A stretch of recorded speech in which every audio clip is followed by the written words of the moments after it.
Thank you for joining me here on the Clarity and Focus session today at Consulting Unleashed. So today, I want to talk about this concept. This is a conversation I've had with business partners, and it's something that I had as a conversation with somebody the day before yesterday. And it's the concept of how badly do you want this? How badly do you want to achieve the results, the success? More importantly, how badly do you want the things that you aspire to actually happen for your business? And oftentimes, and I thought about this process because in this conversation, what I normally find is a lot of people really don't want things badly enough. And if you don't want things badly enough, then ultimately you're not going to do the thing you need to do to have those outcomes, to achieve those things that you want to achieve, to aspire to. So oftentimes I see people saying they want to do some things, they say they want to be in this business game, but they're really not prepared to do what it takes to actually get the outcomes. And part of that is a lack of clarity and understanding as to what they're actually trying to achieve for themselves in their business. So I see that a lot of businesses, they tend to, in fact, what happens often is they tend to focus on what's not happening, or they tend to get caught up in a situation of focusing on things that they've got to do. They get caught up in the weeds of what they do in the marketplace. We've got a few people joining us, so welcome all of those who are joining us here on the call. So this concept of how badly do we want it, and I say most people really don't want it badly enough. In fact, the reflection of that is 85% of the people who get into entrepreneurial ventures or who start businesses tend to fail in their first 3 years. I think that's actually going to happen, or the squeeze of failure rate is going to happen much faster for small businesses, purely because of look at what's happened right now, where a lot of businesses have literally had their legs cut out from underneath them and they're out of the market. So this concept of wanting it badly enough stems from the fact of why are you doing this? What is the exit strategy? What is the end result of what you want to achieve? And that's something you need to understand and you need to think about in relation to your opportunity. Because in the game that we're in, the entrepreneurial game, the barrier to entry is very low. The barrier to entry is very low, but the failure rate is incredibly high. And the reason why the failure rate is incredibly high is most people kind of don't know what they're doing. They're not really clear. They're not really focused. They're not thinking about their business. They're thinking like a freelancer, like every client is an next paycheck, right? And so if they're going down this path, what's happening right now, if you think of all the platforms out there in the marketplace, I can, if I really wanted to, I can hire some pretty amazing people off platforms like Upwork or Brickworks or freelancer.com or Level 9 Virtual. There's a whole bunch of places that I can go and get people with skill sets that commoditize their pricing structure at a low end, put together a remote team, right, at a certain price point, go to the market and make significant margin and have somebody else do all the work in that process. If I really thought about what we're doing in the market, the idea is I can play the game of arbitrage. And in playing the game of arbitrage, I can string together some skill sets. And the only time I incur a cost is when I actually generate a client. And so the idea is I'm going to sit there and say, well, how much money do I want to make? And I might sit there and say, well, I want to make 4 or 5 grand a month or 10 grand a month for myself. Well, if I'm going to do that, and if I work out a 50-50, I've got to double that amount of revenue in that cost. So what am I delivering as a service? And so essentially I can string together a kind of a lifestyle thing. The problem with the lifestyle thing, it doesn't last too long. You're going to get tired of doing that because your business is reliant heavily upon your skills to acquire and generate customers. And more importantly, to make sure that you're delivering a result and fulfillment to the marketplace. So when I ask this question of how badly do you really want this, most people don't want it bad enough. Because if they really wanted it, they would be flying in the marketplace. And right now, we are in a situation where there is extraordinary opportunity. A lot of the people I'm working with right now are absolutely crushing it. We're seeing some people who are actually establishing themselves or heading in a trajectory of building $1 million run rate in less than 5 months. Which is extraordinary considering that 3 of those months we've been in lockdown, and it's only now that we're coming out of that market. We're seeing people adding, between $10,000 and $20,000 in extra recurring revenue every single month over the last 4 months, month in, month out, with all this craziness going on, they're still acquiring and generating clients in this market, in this climate, in this economy, right? And yet I'm seeing so many people who are stepping out of this market. I'm seeing so many people who've kind of given up. So there's this kind of dichotomy of those that really care and really want to go for it, and those that are basically allowing themselves to become victims, or they're allowing the market to determine where they fit in the marketplace, right? And a lot of this stems from mindset. So we've often had this question of going back to that concept of how badly do we really want this? And do we want it so badly as if we were breathing? You know, if you look at Eric Thomas, the hip hop preacher, he has a brilliant talk. If you go to YouTube and just type in Eric Thomas, there is a talk that he gave to a bunch of high school students about a man who goes to a guru and says to the guru, I want to be successful like you. And the guru says to the guy, well, I want you to meet me at the beach tomorrow and I'll teach you about success. I'll tell you all about success, right?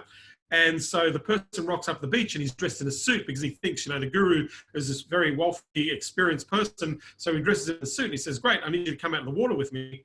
And he says, but I'm wearing a suit. He says, well, do you want to be successful? You got to come in the water. And he walks out in the water and he gets deeper and deeper until he gets to the point where the water's up to his chin. And then the guru pushes the man's head underwater and holds him underwater. And this person obviously starts struggling and flailing and really trying to get up out of the water so that they can actually breathe, right? And so whilst he's struggling, eventually he found himself being able above the water, looked at the guru and said, "Are you crazy? You're trying to drown me."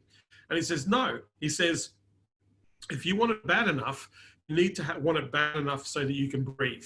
You fought for every second to get to life and breath for yourself. If you want to achieve your aspirations, you've got to be super clear and understand why you want those things, what are the experiences you're going to have by achieving those outcomes that you're focused on, and ultimately, is that a big enough payoff for you? Is that something that you want to aspire and you want to do everything you can? Because there are going to be moments in this business that are absolutely going to suck. There are going to be moments where you're going to have absolute elation, and there are going to be other moments in this business where it's absolutely terrible and it sucks. And that's just life. That is who we are when we rock up to the world, and we're going to go through those experiences. A friend of mine said to me, when I heard this, it changed my perspective in business a lot of ways. A friend of mine said the most expensive but the best personal development program you are ever going to invest in is starting your own business.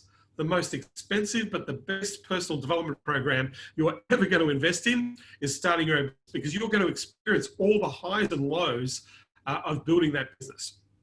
And so some of the things that you want to understand in wanting it badly enough is, what does it look like when it's finished?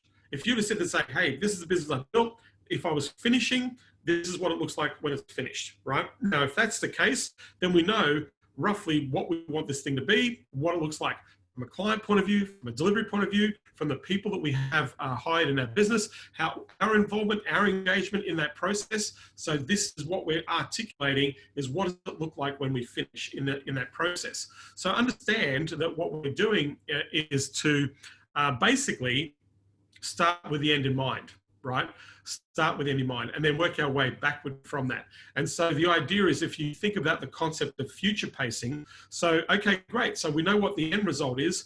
Now we've got to come back a year or come back 2 years, and maybe our result is 3 to 5 years in terms of our vision. We might have an idea that we want to sell our business, or we might have an idea that we want to build our business so that we build it as an asset, bring in people to run it, and then we can go and build other things. Or we can use this business to resource other opportunities we have in the market. And so if you have that objective in mind, then you're actually going to achieve those outcomes, or at least get close to achieving those outcomes a lot better with having that idea in mind, as opposed to not having an idea of what you're doing. If you're focusing on this thing as a paycheck, your time is limited, because the commodity space right now is creeping in. People are getting really skilled. They're getting better and better and better in markets where the economies are at a lesser exchange rate. And that's going to have a huge impact on the industry. Let me tell you, in our world, if you're going to build an agency, the one thing that you really want to do is you want to get really good at what you do. You want to have mastery, or you at least want to have a team of masters in your business, and you want to be dominant within a particular market, so that you actually build brand recognition, authority, and that you're delivering at a level for that market or for a particular market. That way, you're securing your level of future because you've actually got a level of certainty. You've built some asset, you built the certainty. And so that's the thing, right? That question, how badly do you want this, right? If you do, what do you need to do? And one of the things I've often said to people is like, work backwards, right? You know, what's really important right now from a business point of view? What is the most important thing that your business needs to do? Now, if you're a small business, the most important thing is to acquire or increase or generate cash flow right now, right? If that's the most important thing that needs to happen in your business, where is your attention? Is your attention on trying to fix things? Is your attention on trying to create things? Is your attention on trying to manage things, or are you being distracted? Or is your attention on the exact thing that you need to be doing and improving to get the result that you're working towards? That's the idea that you need to come with, or that's the focus you need to come to. Because oftentimes when you sit down and ask the question, if we're talking about generating clients, I'll say, great. So how many appointments you got this week? None. Okay, great. So we've got to go. So what are we going to focus on? We're not focusing on sales. We have to focus on generating appointments so that we can actually make sales. So what are we doing to generate those appointments? Are we acquiring? Are we spending money on advertising promotion and looking to improve our conversions? Are we actually engaging actively? Are we doing account-based marketing to go and get the clients? So we're focused on that process of engagement. Are we putting out offers that we can actually follow up or have somebody else follow up so that we open the door to the appointment opportunity? What are we doing to generate those appointments, right? And the appointment in and of itself is not really that critical. It's the engagement. It's actually filtering and making sure that we're identifying, talking to the right people to maximize our opportunity for growth in the appointment setting structure, right? So understand, if you don't have enough appointments, then everything else becomes secondary. The primary objective is you need to talk to people. So great, let's break it down. What do you need to do to talk to people? What is the engagement strategy? What is the offer to hook them in? What is the process of filtering those people so that you can actually share a presentation, right? It goes back to that whole concept of think about what you do, think about the great results that you deliver. Who will benefit from those results? If you think about the skill that you have that you want to deliver to the market, who will benefit most from the skills that you have? And what problems can you solve with your knowledge and your experience in the marketplace? And that's going to determine where you choose value for yourself. So understand is, for me, I pare it down to what is the thing that I need to be focused on in process, not in outcome, right? Most people are thinking, I've got to achieve this, right? Or I've got to get to there. And in some ways, they're spending the money that isn't even there yet, right? Whereas what you need to be thinking about is that I'm in this process, in this journey. Jim Rohn, one of my mentors, spent literally most of his life talking about the journey rather than the outcome, right? We need to be focused on in the present, in the process, and in process all the time. The outcome will evolve from how well we process, right? The outcome, or the quality of the outcome and the results, will actually be determined by the quality of the process that we follow, right? And so there's no shortage. A lot of people say, hey, I want to get leads. There's no shortage of leads on LinkedIn. There's no shortage of leads on websites that you can scrape. There's no shortage of leads that you can buy. And oftentimes it's not the lead part that's the problem. The problem is, how do I get people to talk to me? That's the real question. Well, how do you get them to talk to you? It's pretty simple. Make an offer. Think about what problem you solve and say, do you need this problem solved? Are you interested? Can I show you how to solve this problem? Can I show you how something like this can work for you? Are you interested in seeing how this can be of benefit to what you have to offer in the marketplace? And so the more that you have this conversation, the more opportunities you create for yourself. So you should always be offering at any one time. The other part of this is when you start to build a client base, what tends to happen, especially it normally happens around your 7th client. At client number 7, this is what normally happens. At client number 7, you start to get referrals, right? People like what you do, they like you, and then they're more than happy to introduce people to you. So a lot of your business is going to come once you start building a client portfolio. There's going to be opportunities where people are going to refer. The problem is that depending on the type of clients you've developed, that's going to determine the type of referrals that you're going to generate. So if you've been generating small business clients and clients that you work really hard for, and ultimately they don't really value what you're delivering, but they see that as an expense to their business, but you do everything you can, the challenge is that they're going to refer people just like them. And so all of a sudden you start building clients which end up costing you time money, right? What I mean by time money, your time is way more valuable than the return that you're generating from working with those types of clients, right? So ultimately what happens is you get caught in this cycle of working with the small client. Why not get a mix? Why not get bigger clients? Why not have bigger conversations? Why not hang out or hang around different people, right? Have different conversations with different people, because that's going to change your focus and change your trajectory. So these are some of the things that I'm mindful of, that if I'm trying to hit an outcome, why is that outcome really important, right? What would happen if I didn't achieve that outcome is often a question I would ask. Another question I often ask myself is, if I had a conversation with myself at the end of the time frame that I've allocated towards generating this outcome, and I didn't hit that outcome, what kind of conversation would that be, right? Would I be okay with that, right? And if I did hit the outcome, what would it really look like? And if I didn't hit the outcome, what would that look like, right? How would I feel? So I know that I need to do a double check. I need to check, what if yes, what if no? How do I feel about that? What do I think and feel about that outcome for myself, right? Because that's going to determine whether or not it's worth going for, yeah? And if it doesn't juice you, if it's just about the money, it ain't going to work. If you're building this business just for the sake of money, and I'm not to say, by the way, I'm the first person who will tell you that money is very important. Money is important. It's never not important. But the money comes from the value that you deliver. So if you have confidence in the value you deliver, you have all the money that you want. You have more money than you can generate, and there's going to be a ton of people that will come out of the woodwork and give you tons of money because of the value that you deliver to the market, especially if you're delivering value at a higher level, right? So you're going to attract great clients. You're going to attract great referrals. You're going to attract awesome testimonials and case studies, because you're going to be focused on working with people who are resourced rather than people who are under-resourced in the marketplace. So the key here, everything starts with a plan. And my question to you, if you're watching this video and those who are here with me live, what's your plan? What's your plan for the next 90 days?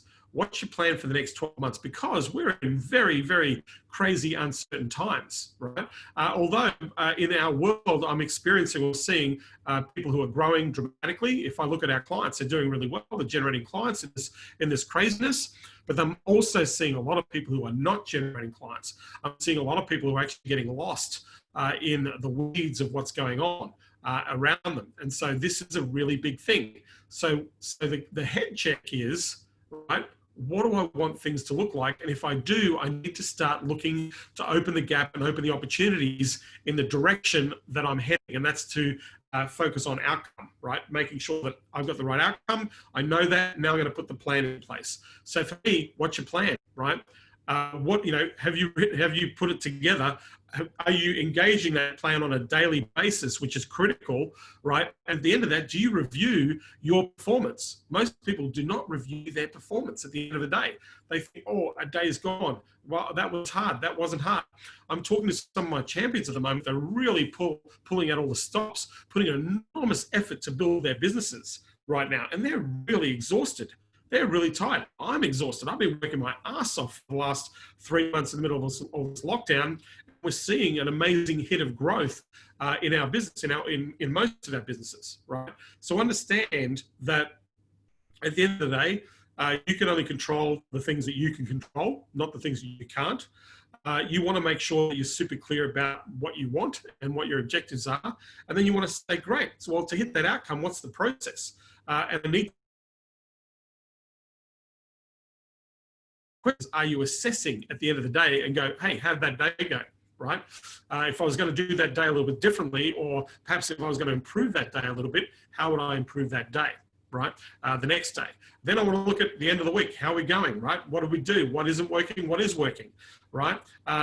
You know, there's going to be those moments of ups and downs in the marketplace that you're going to experience. So we assess at the end of the week. Then we want to look at things at the end of the month. How did we go? In accordance with our plan and our trajectory, are we on track? Are we below? Are we above? What do we need to fix? What do we need to address? Because that's where we need to shift our attention to make that improvement in our business. The majority of people that I talk to, the majority of people like yourself that are watching this training right now, need to be focused on three things, only three things, right? There are four core functions, but right now you need to be in client acquisition mode, because right now this is your opportunity. This is your opportunity to build, to scale, to structure an outcome that you're looking for. So number one, we've got to focus on that lead acquisition or client acquisition strategy. Number two, we need to build our communities and nurture those relationships so that we can engage those people and filter them, or have them filter themselves to say, hey, I'm ready to do business with you. That's number two. So what are we doing at acquiring? What are we doing at building relationships? How are we building those relationships to move them into the next stage? And that is to walk through your optimized sales process. Those are the three critical things. If you're doing under $1 million worth of revenue, that's all you need to be doing. You don't need to worry about anything else but just that sales and marketing piece. The delivery, you'll always buy. If you're growing your business, you bring on clients, you bring on revenue. If you bring on revenue, you can always buy delivery. You can always buy fulfillment. What people do is they get caught in the fulfillment, and that means they're not generating revenue, and they stifle their growth by doing that, right? So understand that you want to maximize your opportunity to focus on those core factors. So if you're sitting there saying, hey, I want to grow my business, right? Unless you're doing more than 100 grand a month in recurring revenue, right? Or 100 grand a month in revenue every single month, your sole focus needs to be those three things. What am I doing sales and lead generation? What am I doing in lead nurture? And how am I helping people? How am I optimizing my sales process to help people actually to buy what you have to offer? That's the thing you've got to be taking into consideration here. I find most people are focusing on the wrong things in their business. And right now, from a small business point of view, that's where the attention needs to be. And right now in the current environment, the really weird thing, we're teaching people in marketing to become more visible to their clients. And we should be doing exactly the same thing. We should be focused on becoming more visible to the marketplace. Because if we become more visible and let people know how we can help at scale, then we're going to generate a lot more opportunities. And most people in our game are playing very small, are playing invisible. So my question is, a part of that questioning process is, what are you doing to be more visible to prospective customers in the marketplace?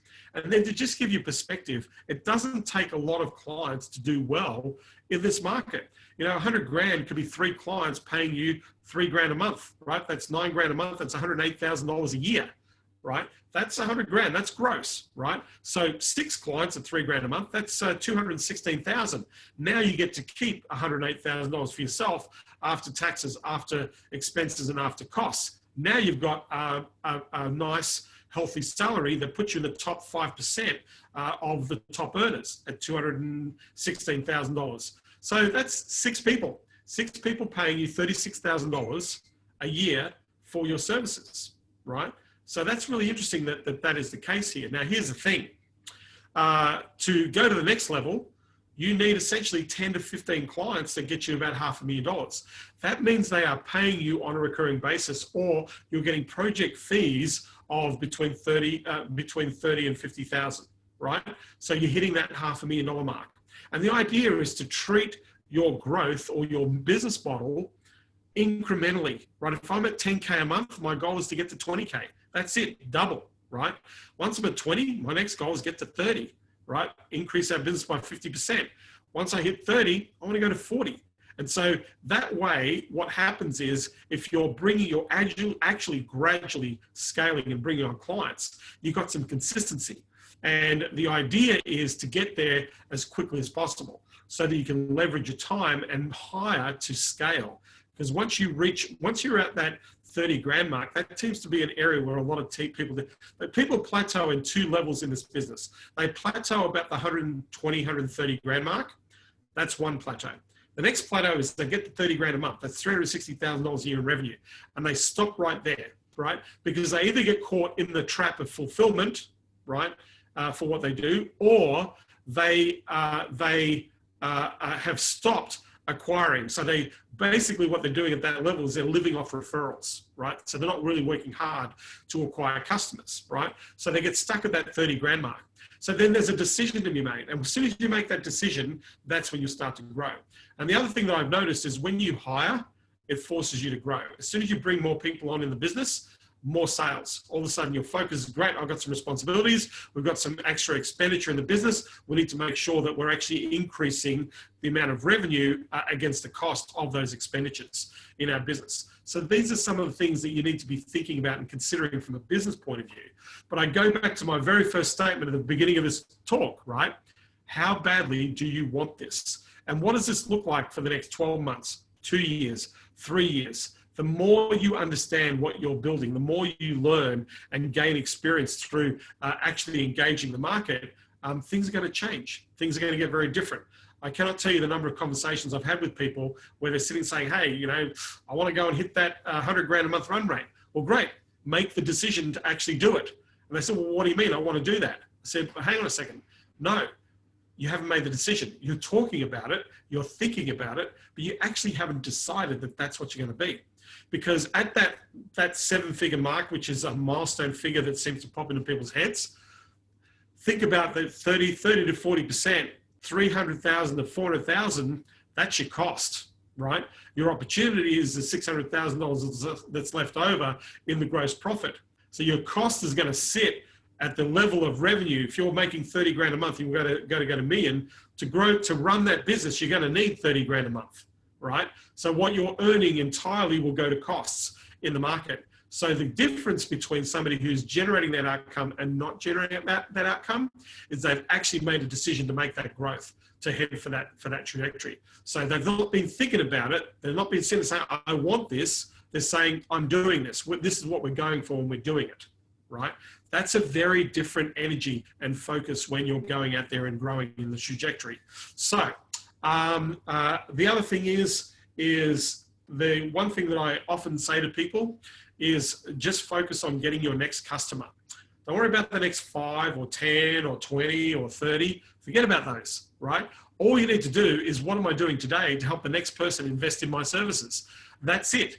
If you can sit there at the end of the day and honestly say that you've helped, that's awesome. But if you can sit there at the end of the day and you look back and say, great, I didn't actually do anything to contribute to the next person buying what I have to offer, then you need to go back to the drawing board and change the next day, right? Because every day is a do-over, right? Every day you can't change what didn't happen in the past or did happen. Can't fix that. Can't do anything about what's happening tomorrow or the next day. Who knows, right? But what you can do is the next day becomes the do-over. And if you want your do-over to be an awesome do-over, then do awesome things. Do the things that are going to contribute to that. And little incremental steps, it's like the habits that you create or the routines that you get into. That's what's going to make the difference in your opportunity in the marketplace. So that's the thing. My goal is to get to the next paying customer. That's my goal. That's my goal in everything that I do, is to get to the next paying client when it comes to growing and evolving and developing my business. Now, sometimes we get 2 or 3 or 4 or 5 clients in one hit. That's fantastic. But really what I'm focused on is the next engagement. It's the next engagement. So what have I got to do? Got to make an offer. Got to get some feedback. Got to ask some questions. Got to add some value. Got to ask if what I have to offer or what I'm doing is relevant and pertinent to them in this time. I've got to value that as well, right? I've got to value that offer that I'm making to that marketplace. And if I do, then I'm going to see the results in my bank account, as you will see the results in your bank account. So the key thing here to be mindful of right now is, how badly do you want to build this business that you say you want to build? What is important? What needs to happen for you to make those outcomes? What energy do you focus on in acquiring leads, in nurturing those leads into opportunities, and providing a sales process to actually convert those leads into a real paying customer for you? How do you improve your capabilities and your communication and your visibility in the marketplace? Like you're encouraging your clients to become visible, what are you doing to become visible for your business? And then the last thing is, what are you doing to focus on the next client? How do we go and be in process rather than in outcome? So with that, if you want to see a whole bunch of these videos, go to the consultingunleashed.com/go, consultingunleashed.com/go, G-O. You'll get the YouTube channel, you get the Facebook group, you'll get a whole bunch of resources there available on that page. If this recordings or all these recordings from Monday to Friday are appearing in those two channels.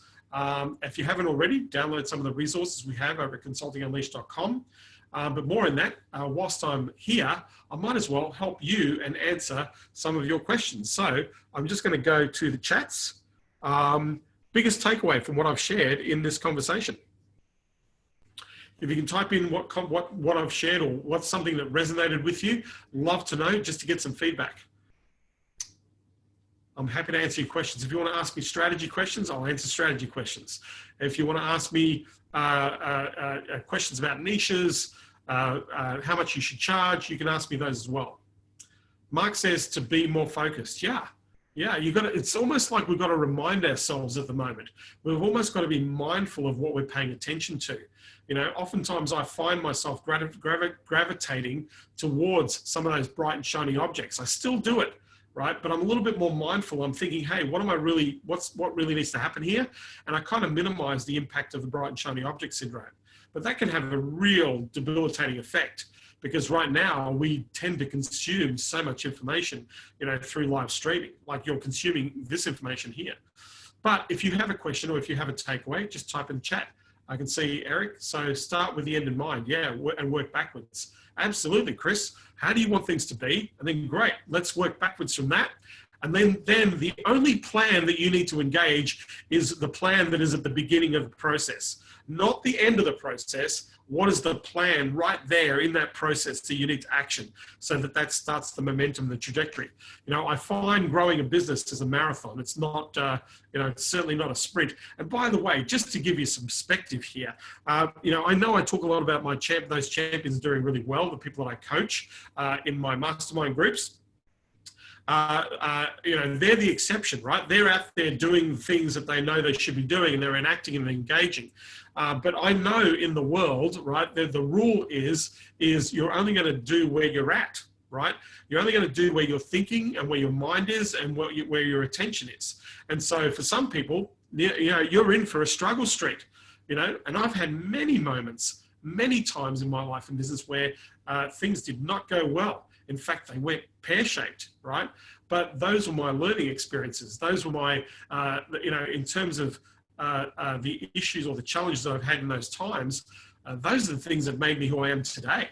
In fact, I am grateful. I'm grateful for those moments, because it kind of taught me what actually worked rather than taught me what didn't work, yeah, in terms of what I do. So if you have a question for me, I'm more than happy to answer a question for you. If you want my help, I'm here to help you. So just ask me a question and I'm more than happy to help. So Mark, right now I'm getting tired of working with tutors. I'm looking to get to good case study to aim at a bigger player. We made the training. I need to engage with bigger players to make that work. Ads, webinars, appointments, sales calls for little return. We know our methods work, and time to help the big tutoring companies or the one that needs students. Yes, absolutely. So talk to the bigger players in the market. Don't talk to the independent players. By the way, I have a friend of mine who teaches tutoring. She teaches language tutors that teach people how to speak English, right? That's her program, that's her course. Now, she knows her market doesn't have a lot of money, right?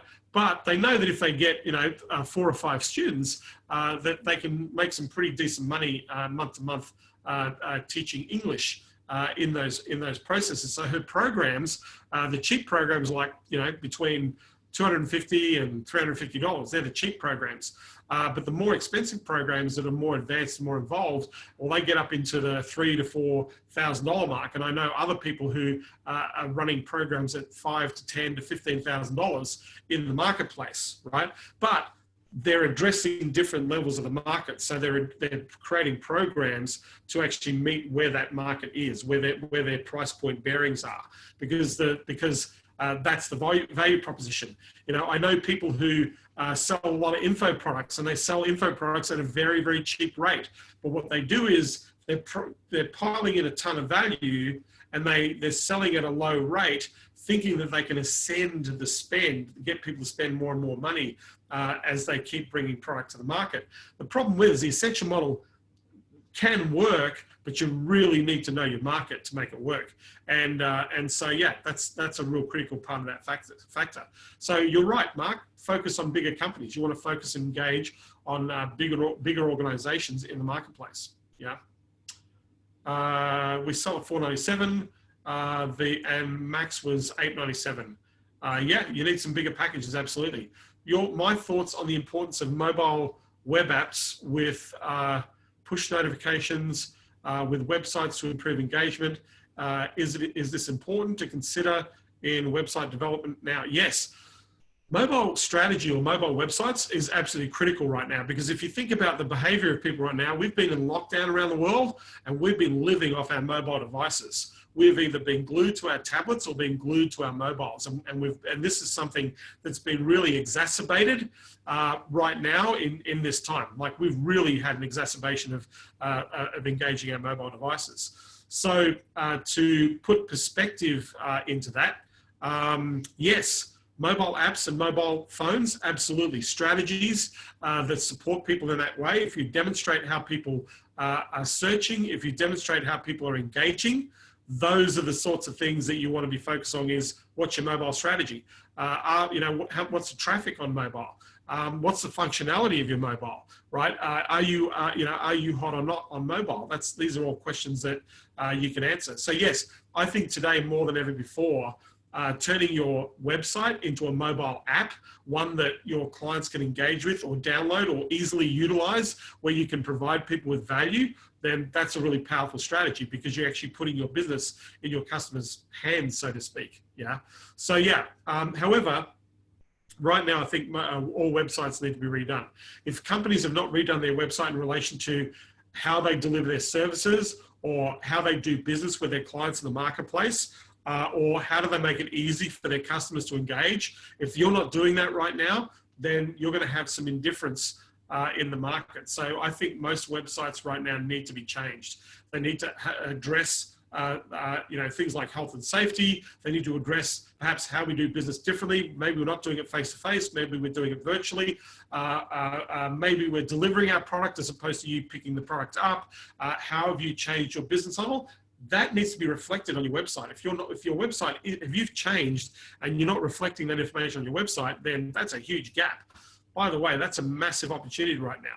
You know, the website business right now is a very significant opportunity, because we need to make those adjustments. A lot of businesses never put value in websites, but now they're starting to realize how important websites have been, or how important websites are becoming. That's a critical factor. So I hope that answers your question. Yeah. Happy to take another question. If you've got a question, more than happy to help. We've got Tanya, Mark, George, Eric, Chris. If you have another question, we've got a whole bunch of people here. I'm more than happy to answer those questions. By the way, if you're chiming into these videos on YouTube, feel free to ask some questions. I will come back and actually provide a video to respond and answer your questions as well. So I'm more than happy to take another question. Otherwise, I want to thank you for being here, and I hope you want it badly enough for yourself, because I know that if you do, then you're going to do really well. And let me tell you, that is the game changer. If you're driven, you're focused, and you're determined to have those things that you aspire to have, then you're going to knock it out of the park. So I will take one more question if you have a question. Otherwise, I'm going to say thank you for being here, and I'm going to enjoy the rest of the day, and I hope you enjoy your evening or your day, wherever you are in the world in watching this, and we'll get back to you soon. same time, same bad channel tomorrow. It is 4 p.m. Pacific Standard Time, and we will be here again. So thanks for being here. Hope you got a lot out of this. I look forward to seeing you on the next video. Take care, everybody.